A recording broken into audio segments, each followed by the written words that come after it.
Pero bago tayo magpatuloy ay pakilike ang ating video. Ganun din ang subscribe button, pati na rin ang bell icon para lagi kayong updated sa mga parating ko pang mga uploads.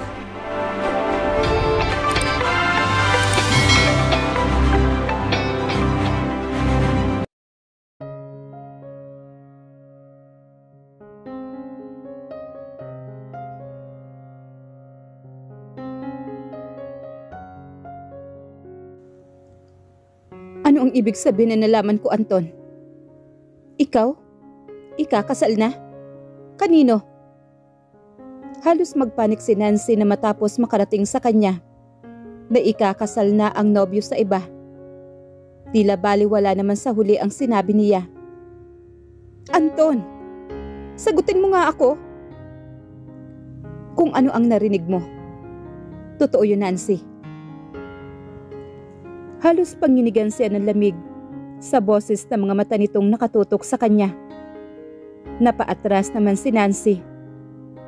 What? Namuo ang luha sa kanya mga mata. Paano na ako kung ganoon? Hindi ba? Ikakasal na rin tayo. Nasabi ko na sa...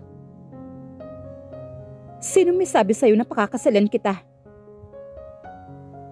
Napahalakhak naman si Anton. Tumayo ito at nagsindi ng sigarilyo. I just used you, Nancy. Nakinabang ka rin naman sa akin, hindi ba? What do you mean? Ginamit mo lang ako? Hanggang bedmate lang ba ang tingin mo sa akin? Nang hindi kumibo ang huli ay napamura siya. Napakawalang hiya mo, Anton. Umiiyak at malakas na ibinagsak nito ang pintuan pagkaalis. Ang mga staff sa labas ay nagtataka dahil ito ang ikalawang beses na may galit na babaeng lumabas sa opisina ng mayor nila. Si Anton naman ay napabuga ng hangin at pagod na ibinagsak ang katawan sa swivel chair. Ipinikit niya ang mga mata at bumuga ng usok. Hindi siya dumilat nang bumukas sara ang muli ang pintuan. Napadilat lang siya nang maamoy ang pamilyar. Napabango na iyon. Anong ginagawa mo rito? Muli niyang pinasok sa bibig ang sigarilyo at humitit. Narinig ko sa labas na hiwalay na kayo ni Nancy. Umangat ang sulok ng labi niya at idinikit sa ashtray ang upos na sigarilyo. So narinig mo.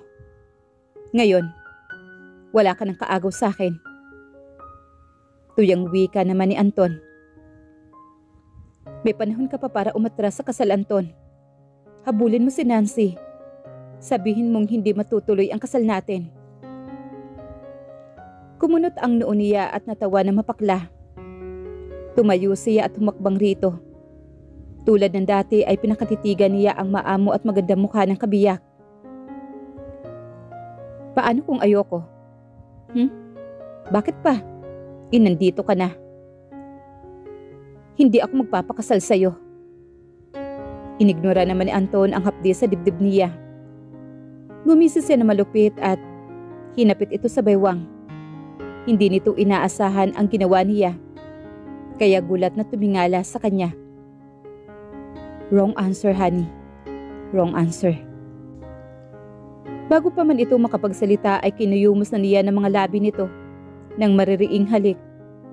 Halos mapaungol siya nang muling malasap ang matamis na nektar ng mga labi ni Athena. Hinigpitan niya ang pagkakabihag sa katawan nito. Hinawakan niya ng mariin ang batok nito habang kuyumos ang mga labing nakatikom. Ano ba, Anton? Malayang nakapasok ang dila niya sa loob ng bibig nito. Matapos niyang kagatin ang ibabang labi, kapwa sila naghahabol ng hininga matapos pakawalan niya ang labi ng asawa. You still taste so sweet, Athena. So addicting. Napamulat naman si Anton matapos siyang itulak ni Athena. Ngunit agad niyang nasalo ang kamay nito na akmang sasampal sa kanya. Ngumisi siya at muli itong kinabig sa kahinalikan. Mariin niyang nilagay sa likuran nito ang mga kamay habang inuulaol niya ng halik ang bibig ni Athena. Bumaba ang mga basang init na makinis nitong leeg nang pumaling ang ulo nito. Lalong nag-igtingan ang mga kalamnam niya nang masamyo ang mabangong amoy ng balat nito. Mariing na pamura naman si Anton. Mabilis niyang itinulak si Athena bago pa siya tuluyang mabaliw at mapasa ilalim sa makamundong pagnanasa rito. Galit siya. Dapat ay galit siya rito. Umalis ka na nga rito. Tinaliman siya nito ng tingin bago nagmarcha paalis. Naiwan siya nagmumura habang muling nagbubukas ng sigarilyo. Samantala parang mauupos na kandila naman ang mga buto ni Athena matapos sa nakakapasong eksena sa loob ng opisina ni Anton. Lihim niyang minumura sa isip ang lalaki habang inaayos ang sarili. Nang mapatingin siya sa salamin ay magang-maga ang bibig niya. Tiyak na alam niyang pinag-uusapan siya ng mga tao ngayon sa munisipyo. Bullshit! Nahampas niya ang manibela at pinasibad na paalis ang sasakyan. Naging mabilis lang ang preparasyon ng kasal. Tanging mga piling tao lamang ang inimbitahan sa kasal. Nang i-anunsyo ng pari ang ganap nilang pag-iisang dibdib, ay halos kumabog ang dibdib ni Athena nang magharap sila ni Anton. Sa hardin ng mga Pereira Mansion sila ikinasal. Nagmistulang intimate wedding iyon dahil sa magandang garbo ng ayos ng hardin. Ang groom niya ay gwapong-gwapo sa suot nitong white morning suit. Walang emosyon ang mukha nito habang nakatitig sila sa isa't isa at itinataas ang veil na suot niya. Nahigit niya ang hininga ng hapitin siya nito sa baywang at halika ng mariin sa harap ng mga bisita.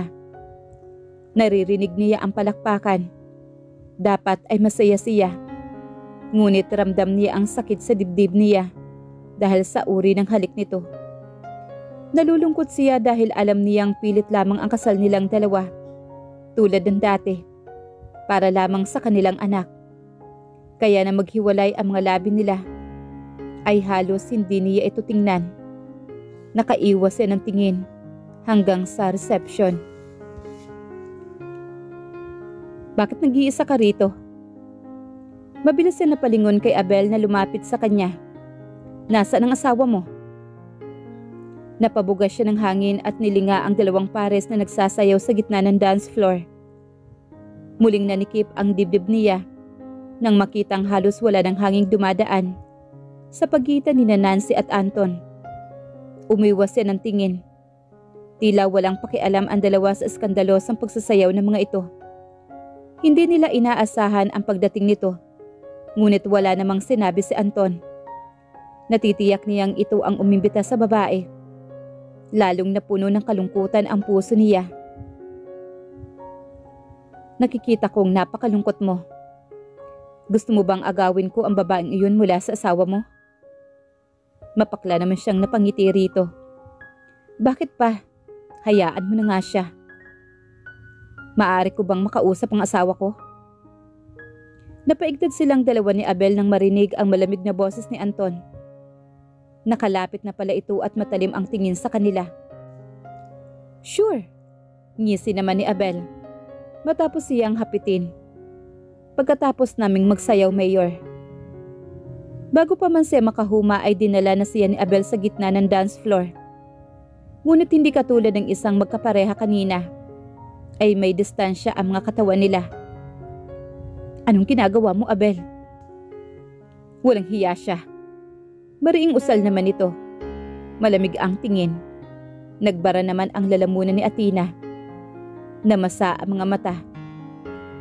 Hindi niya nakikita kung gaano ka-special, Athena. Buntong hiningang wika naman ito. Umiwas siya ng tingin rito. Bakit hindi mo pa sabihin sa kanya ang totoo? Umiling naman si Athena. Baka sakaling may magbago sa relasyon ninyo. Baka sakaling matauhan ang saraulong yun at bumait na siya sa'yo. Kahit noon pa man, mabait na siya sa akin. Nagbago lang siya noong umalis ako. Pero hanggang ngayon, Ang alam pa rin niya, nabuntis ka ng iba. And not as if you cheated on him. Umiling naman si Athena. Time's up, Mr. Altamonte. Singit ng malamig na boses. Namalayan na lang niyang hapit na siya ni Anton at ito na ang kasayaw niya. Napaigik siya dahil nasasaktan siya sa paraan ng pagkakayakap nito sa kanya. Huwag mo siyang sasaktan, Di Torres. Nagtagis lang ang bagang ng asawa. Nasasaktan ako, Anton. Mariing usal naman ni Athena. Bumuga naman ang hangin si Anton at niluwagan ang pagkakahapit sa kanya. Nasaan si Nancy? Bakit mo siya hinahanap? Siya ang kasayaw mo, hindi ba? Umuwi na siya. Kaya ako naman ngayon. Mapaklas siya na pangiti rito. Mahapdi na ang sakit na nararamdaman niya. Kayo, bakit magkausap at magkasama na naman kayo ni Abel? Anong pinag-uusapan ninyo? Dinig niya ang asido sa boses nito. Wala kaming ibang pinag-uusapan. Nakaka-iskandalo sa harap ng maraming tao. Mariing wika naman niya rito. Ngumisi naman na mapaklas si Anton. Natigilan sila nang marinig ang kalansing ng mga baso. Uminit naman ang pisngi ni Athena nang mahulaan kung ano ang gusto ng mga bisita. Hindi siya kumibo nang hapitin siya ni Anton at hawakan sa batok. Pumikit siya. Inaasahan na niya ang magagaspang na halik. Ngunit nagulat siya na maging masuyo ang halik na iginagawad nito. Kaya naman di katagalan ay unti-unti na siyang nagpapatangay. Pumulupot ang mga braso niya sa liig ng kabiyak at sinagot ang mga halik nito. Nang maghiwalay ang mga labi nila ay napatitig sila sa isa't isa. Matagal tila nag-uusap ang mga kaluluwa nila. Umuwi na tayo. Pareho sila nagkagulatan ni Anton sa inusal nito. Tumango naman si Athena. Hawak kamay na nagpaalam sila sa mga guest. Ang anak nila ay sa mga magulang muna ni Athena matutulog. Tahimik silang pareho sa sasakyan habang binabagtas nila ang pauwi sa mga Di Torres farm. May bagong gawang bahay roon at doon sila tutuloy. Pareho pa rin silang walang imik hanggang sa makarating sila sa bahay. Mauna ka na, utos ni Anton. Matapos mag-ring ang telepono nito. Papasok na sana siya sa bahay nang maulinigan ang sinabi nito. Nancy. Umiwas siya ng tingin at pumasok na sa bahay. Namamasa ang mga mata niya sa luha at napuno ng kalungkutan ang puso niya. Nakaligo na siya na marinig ang pag-alis ng sasakyan. Sumilip siya sa bintana at mas lalo pang nakaramdam ng kalungkutan. Matapos makitang umalis ito. Hindi siya halos nakatulog sa buong magdamag. Umaasa siyang babalik si Anton. Pero mukhang hindi na.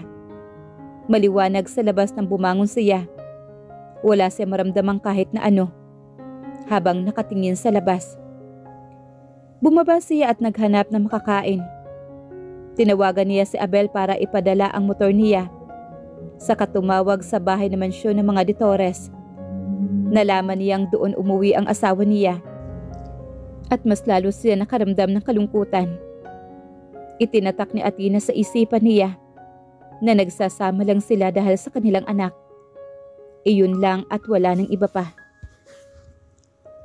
Ngayon lang nangyari ito sa tanang buhay ko. Nanggigigil na wika naman ni Berdo San Victores. Aanim na ang pinadala ninyo.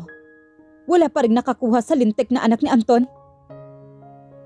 Boss, may humarang daw Sino? Isang babae. May tabing ang mukha niya, hindi kilala. Wala akong pakialam kung sino man siya. Basta patayin ninyo at dalhin rito ang anak ni Anton. Boss! Boss! Napalingon sila sa isang tauhan na hahangos-hangos na pumasok sa puting mansyon. Nakasimangot na dilingon naman ito ni Berdo San Victores. Anong balita? Lumapit ito at bumulong sa tenga niya. Kagabi lang raw po ikinasal. Nagkatingin na naman ang mga tauhan. Naningkit naman ang mga mata ni Berdo. Mamaya rin daw po ay may post-celebration sa rancho ng mga De Torres para sa mga tauhan. Tiyak na naroroon ho sa De Torres. Maghanda kayo. Ito na ang tamang oras sa pagsugod natin. Nagngisihan naman ang mga tauhan niya. Nagbukas ng sigarilyo si Berdo at nakangising tumingin sa kawalan. Habang abala sa kasiyahan ang lahat, ay isang helicopter ang biglang nagpaikot-ikot sa ere. Nagtataka ang lahat, maging sina Athena at Anton. Maya-maya pa ay umulan na ng putok ng baril. Mga nasa 3 malalaking sasakyan ang biglaan nilang pumasok sa loob ng rancho at magpaulan ng bala ang mga sakay nito. Natamaan ang ilan, napatay naman ang iba. Lahat ng makita ng mga ito ay walang awang pinauulanan ng bala. Ilang sandali pa ay huminto sa mga ito. Ang mga bodyguard ni Anton ay walang nagawa sa mga armas na dala ng kalaban. Nauna nang bumaba si Berdo.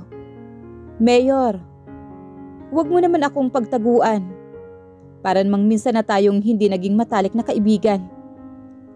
Malakas na hiyaw naman ni Berdo. Habang naglalakad sa gulong-gulong catering, dumampot siya ng letsyong manok, nilagay sa isang malinis na pinggan, naupo at ang isa sa mga taupuan at kumain. "Halika, saluhan mo naman ako." Makarang sininyasang gamit ang ulo ang isang tauhan na pumasok sa loob ng bahay. "Bibilang ako ng 5, Mayor. Kapag hindi ka pa lumabas, maliligo ka sa sarili mong dugo. 1, 2, patuloy ito sa pagnguya. 3, ayaw mo ba talaga?" Muling sininyasan naman ni Berdo ang tauhang patuloy naman siya sa pagkain. 4, malapit na, Mayor. Katahimikan. 5. Mula sa loob ay may tumilapon at gumulong na pabilog na bagay sa damuhan malapit kina Berdo. Napatingin sila roon. Walang hiya! Bomba! Malakas na sumabog ang bomba. Si Berdo naman ay mabilis na nakaalis at nakadapa. Iyon na ang sinyales upang paputukan ang bahay. Ngunit agad namang natamaan ang mga tauhan niya nang mula sa likod ay lumitaw ang isang babaeng may tabing ang mukha at paulanan sila ng bala. Agad siyang kinuvera ng mga tauhan niya papunta sa naghihintay na sasakyan. Ilang sandali pa ay nakaalis na ang mga ito. Patuloy pa rin sa palitan ng putok sina Athena laban sa mga kalalakihan. Ilang sandali pa ay dumating na ang hinihintay niyang backup. Wala na nagawa ang mga natira pa ibang kundi ang sumuko. Talo na ang mga ito. Nag-aapoy sa galit ang mga mata niya habang nakatayo. Hindi siya makapaniwala na nasaksihan niya ang kalupitan ni Berdo Santevictores. Naabutan ba ninyo si Berdo? Nakatakas. Pagkatapos makalayo, sumakay sa naghihintay na helicopter. Hindi na namin maabutan. Sige na, ikulong na ninyo ang mga yan. Ayos ka lang ba? Untag naman ni Abel na naroroon rin. Tumango siya at napaigik na maramdamang kumirot ang tagiliran niya. Pagbaba niya ng tingin, kumakalat na ang dugo sa damit niya. May tama ka. Daplis lang ito. Naihatid mo ba ng ligtas ang pamilya ko? Oo. Galit na galit sa akin ang asawa mo. Bakit daw hinayaan kita mag-isa rito? Nag-aalala rin pala sa iyo ang loko. Hindi siya kumibo sa biro naman ito. Halika na. Sasamahan kita sa ospital. Ako na ang magdadrive. Bakit ngayon ka lang? Ang galit na tinig agad ni Anton ang narinig niyang sumalubong sa kanya. Pagpasok niya sa mansyon ng mga De Torres. Paghatid sa kanya ni Abel, madilim na madilim ang mukha ni Anton. Nagtatagis ang mga bagang at namumula ang mga mata. May naamoy siyang alak sa hininga nito na tila kanina pa umiinom. Ano? Natalo mo ba ang mga kalaban? Sarkastiko nitong sigaw. Anton! Saway naman ng mga magulang nito. Napatingin naman siya sa mga biyanan at napabugas siya ng hangin. Nakatakas si Berdo. At ikaw? Anong ako? Maang na tanong naman ni Athena. Bakit ngayon ka lang? Ano? Tinamaan ka ba ng bala? Daplis lang. Daplis lang? Lang? Bahagya pa rin siya napika sa muling pagtaas ng boses nito. Ano bang tingin mo sa sarili mo, ha, Athena? May makapal na kalasag at anumang oras hindi tatama ng bala? Sa tingin mo ba ganoon ka kagaling at nagawa mong magpaiwan? Wala naman nangyaring masama sa akin. Bullshit! Kung ganoon, dahil kung nangyari man sa'yo, kargo ko pa ang pagpapaliwanag sa mga magulang mo at anak mo. Humihingal na sigaw naman ni Anton. Gawin mo na kung anong gusto mong gawin sa buhay mo, Athena. Wala na akong pakialam sa'yo. Padaskol itong tumalikod sa kanya at umakyat ng hagdanan. Naguguluhang sinundan niya ng tingin na maingay at mabibigat ang mga yabag nito. Tahimik pa rin sila hanggang sa malakas na sumara ang pintuan sa itaas. Sakalang lumapit sa kanya si Doña Annalyn at nginingitian siya ng tipid. Maraming salamat sa pagligtas mo sa amin, Iha. Kung hindi dahil sa iyo, baka wala na kami ngayon. Bakit mo ba kasi yun ginawa, ha? Si Amanda na nakakunot noo at naiirita sa ginawa niya. Mag-isa kang nagpaiwan roon at nang walang kasama. Anong gusto mong palabasin? Na kayang-kaya mo silang lahat? Amanda. Oo nga pala. Sanay ka nga pala sa ganito sa magugulong sitwasyon na kung saang oras ang kalaban mo para mabuhay. Gets ko na. Pero sana, isipin mo rin, Athena, may asawa at pamilya ka nang nag-aalala sa'yo. At dahil sa ginawa mo, pinamumukha mo lang kay kuya kung gaano siya kahina para protektahan ang sarili niyang pamilya. Anito bago tumayo at umalis rin. Napalunok siya at aminin man niya o hindi ay tinamaan siya sa sinabi nito. Walang pumasok na iba sa isip niya ng mga oras na iyon nang magpaiwan siya kahit na tutol si Anton sa ginawa niya kanina. Mabuti na lamang at kasama nila si Abel ng mga oras na iyon. Kaya nagawa niya makahingi ng tulong rito. Hindi naman maaaring si Abel ang iwan niya dahil hindi kakayanin ng konsensya niya kapag may nangyaring ritong masama. Kaya siya na lang. Ang pagligtas niya sa mga ito ay hindi para ipamukha kay Anton kung gaano ito kahina. Hindi iyon ang intensyon niya. Marahan niyang binuksan ang pintuan at natigilan siya nang makita si Anton na nakatayo sa tapat ng bintana habang nakapamulsa at umiinom ng alak. Napabugas siya ng hangin at tahimik na sinara ang nilak ang pintuan. Ni hindi malang siya nito nilingon. Kahit na pumasok na siya sa loob, hindi niya inaalis ang paningin sa malapad nitong likuran habang naguhubad siya ng makapal na jacket at relo. Pagkatapos ay marahan siyang lumapit rito at yumapos. Naramdaman niyang nanigas ito sa kinatatayuan. Pumikit siya at sinamyo ang mabangong amoy ng asawa. Patawarin mo ako. Hindi ko naman intensyon na saktan ka sa ginawa ko. Parati na lang ganyan ang sinasabi mo, Athena. Hindi mo intensyon. Pero iyon ang pinararamdam mo. Napaatras siya ng marahan nitong alisin ang mga braso niya sa baywang nito. Ni hindi siya tiningnan. Matapos lampasan. Nagubad ito ng damit at sumampas sa kama. Nakahigang nakatalikod sa kanya. Napabugan na lamang ng hangin si Athena at naghubad ng sapatos. Makaraay naghubad na rin ang pang-itaas na saplot ng katawan. Sumampas siya sa kama at muling dumikit rito. Muli niyang naramdaman ang paninigas nito. Nang maramdaman marahil ang kalambutan niya. Ngunit hindi katulad kanina ay wala itong kakilos-kilos na magsimula siyang paulanan ito ng halik sa tainga, batok at likuran. Habang malayang gumagala ang kamay niya sa hubad na matipuno nitong likuran. Lango sa alak si Anton. Alam niyang mainit ito at hindi ito makakatanggi sa nais niya. Napangiti naman ng lihim si Athena nang marinig niyang tila umuungol nang bumaba at pumasok sa loob ng brief nito ang kamay niya at paligayahin ito roon. Tuluyan nang napadagan si Athena nang tumihaya si Anton at salubungin ang mga mata niyang maalab na sa pagnanasa. Napasinghap siya at gumanti ng mainit at mapupusok na halik nang sapuhin nito ang likod ng kanyang ulo. Naglaban ang init sa init. Tila sabik na sabik gumulong si Anton at siya ang pinahiga sa kama. Nagtitigan sila. Napaliyad si Athena nang bumaba ang ulo nito sa kanyang dibdib at paligayahin siya roon. Pabiling-biling ang ulo niya at napapahingal ng bigla itong huminto at mapansin ang bandage sa tagiliran niya. Tila ito natauhan sa ginawa. Hinaplos nito iyon at muling nagdilim ang paningin sa kanya. Anton, ayos lang ako. Bigla siyang kinakabahan nang humiwalay ito sa kanya at napaupong tumalikod. Dinampot nito ang nakakalat na polo nito at nagsuot. Anton, magpahinga ka na. Hindi ka pa magaling. Malamig nitong turan.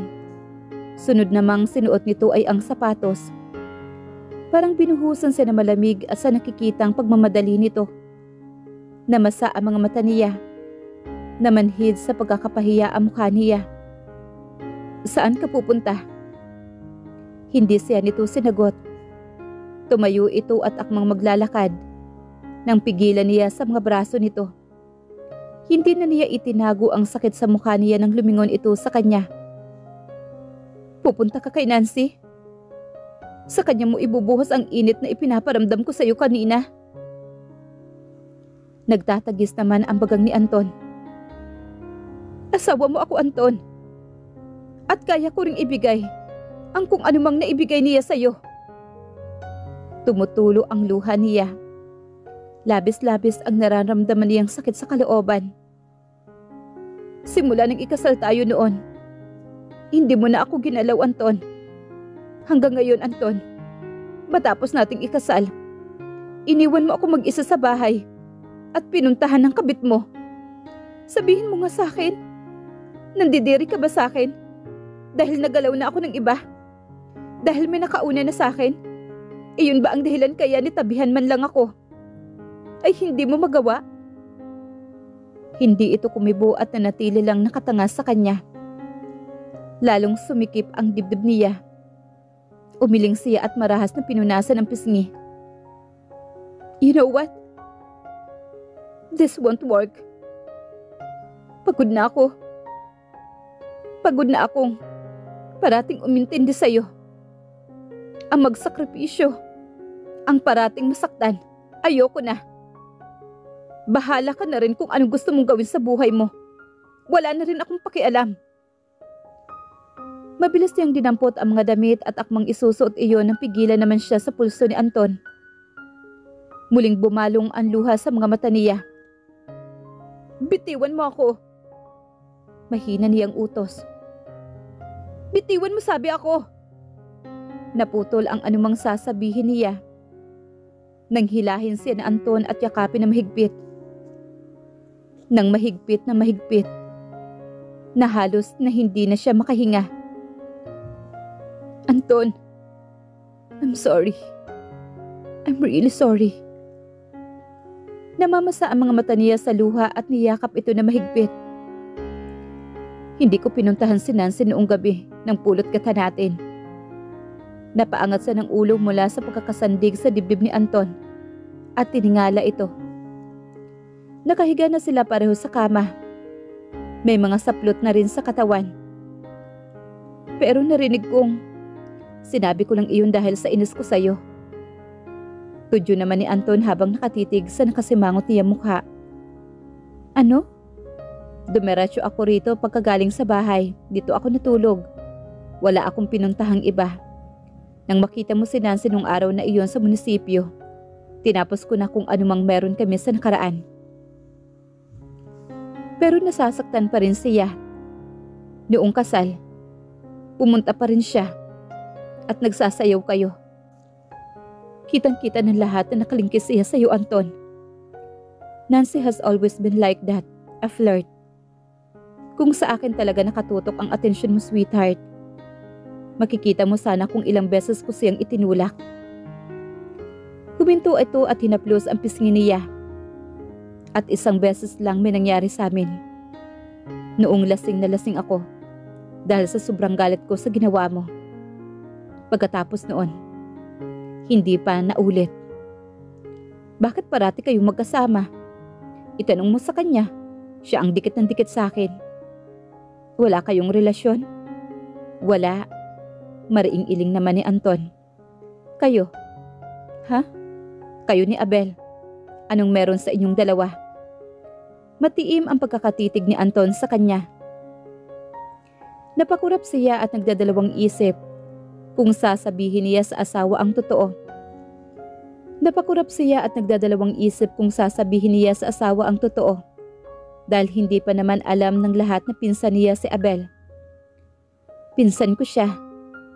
Mahina niyang sabi kay Anton. Inaasahan na niya ang pagtataka sa mukha ng asawa. Ang alam kasi ng lahat ay anak si Abel ng mga Altamonte. May katotohanan naman talaga iyon ngunit hindi alam ng lahat na isa rin itong Peñafranco. Huminga ng malalim si Athena at tinitigan ng diretso si Anton. Anak siya sa pagkabinata ni Tio Miguel. Kami-kami palang ang nakakaalam at ayaw na ring ipaalam ni Abel sa lahat. Sa mata ng mga tao, isa siyang Altamonte. Sino ang nanay niya? Hindi lingid sa kaalaman ni Anton at ng mga taga-Sierra na anak sa labas ng dating Don Peñafranco, si Miguel. Naging malaking usapan ang tungkol sa pagiging bastardo nito sa buong bayan. Hindi ko alam, pero ang alam ko lang, hindi siya Pilipino, ibang lahi siguro siya. Napahinga naman ng malalim si Anton. Pinanunood naman ni Athena ang reaksyon niya. All along, I thought you both have something. Noon ko pa nakikita ang closeness ninyong dalawa. At noong makita ko kayo sa restaurant ng gabing iyon, talagang nagalit ako, Athena. I'm sorry, Anton. No, ako dapat ang humingi ng sorry. Naging makita ng utak ko. Nagpadaig ako sa selos at galit. Nagsiselos ka? Nagugulat na tanong naman ni Athena. Masuyo siyang tiningnan ni Anton at tinaplos sa pisngi. Can't you tell, sweetheart? Napamaang siya at umiling. Hindi niya siyempre alam. Nanunod yung ngumiti naman si Anton at hinapit siya papalapit. I was, sweetheart. Pati noong gabi ng kasal natin. I was really mad. Habang nakatingin ako sa inyo na nag-uusap sa dilim.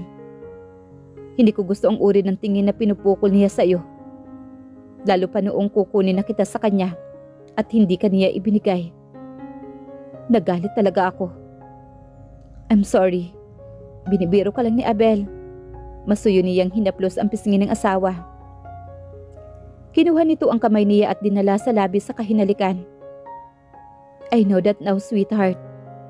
At ngayong nagkaliwanagan na tayo, gusto kong magsimula muli. Kalimutan na natin ang nakaraan at harapin ang bukas. Gusto kong buksan ang panibagong kabanata ng buhay natin. Payag ka na ba, Athena? Pero nag-alinlangan si Athena. Hindi siya agad nakasagot. May problema ba? Bumangon siya at umupo sa gitna ng kama. Malalim na nag-isip. Nag-aalinlangan. Sinundan niya si Anton at tinawakan sa balikat. Itinaas ang mukha niya at tinitigan. Why? Ayaw mo ba? Anton, may hindi pa ako sinasabi sa iyo. At ano yun, Athena? Napalunok siya. Natatakot siya. At sa maikling version ay sinabi niya ang katotohanan rito.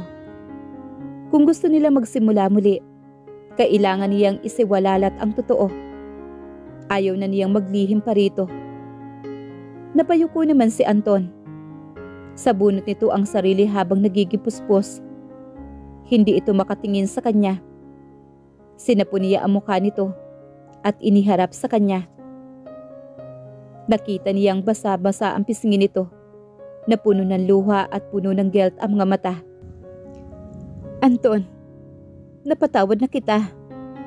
Matagal na. At isa pa, may kasalanan rin ako sa'yo. Hindi ko sinabi sa'yo ang katotohanan.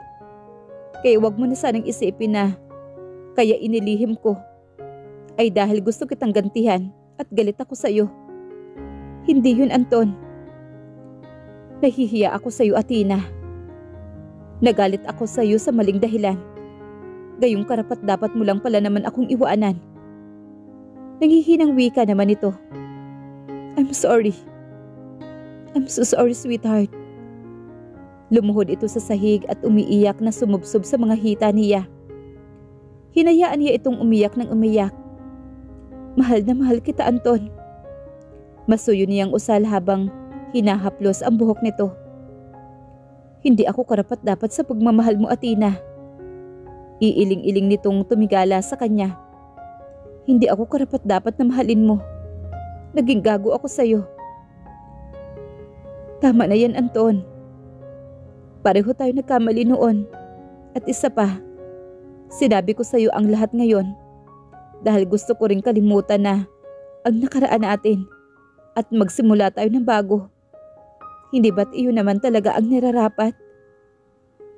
Pero Athena, mahal mo pa ba ako, Anton? Mahal na mahal kita, Athena. Walang ibang babae sa puso ko kundi ikaw lang. Napangiti naman siya. Yumuko siya at siniil ng halik si Anton na buong pagmamahal na tinugon rin ang mga halik niya.